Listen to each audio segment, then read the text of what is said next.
Lenkijos pajūris tarsi prismaigstyta švyturių. Jie kiekviename didesnėme mieste ant aukštesnės kalvos.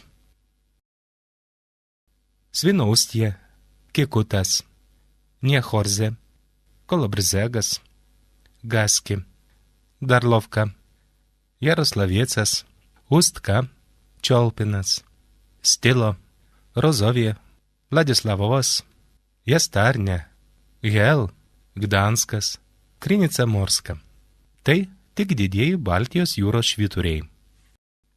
Dar tuzinas jų Aistmarių pakrantėse, kitose Lenkijos įlankose. Visų švyturių maketus galima pamatyti Niechorzės jūrinių miniatiūrų parke. Visus tiek Lenkijos, tiek Lietuvos ir kitų Baltijos šalių švyturius nupiešė palangiškis farologas Aidas Jurkštas. Kiekvienas švyturys turi savo, dažnai legendomis apipintą praeitį. Gdansko švyturys didžiausias Lenkijoje. Ant kalvos stovintis Rozovė vienas iš aukščiausių.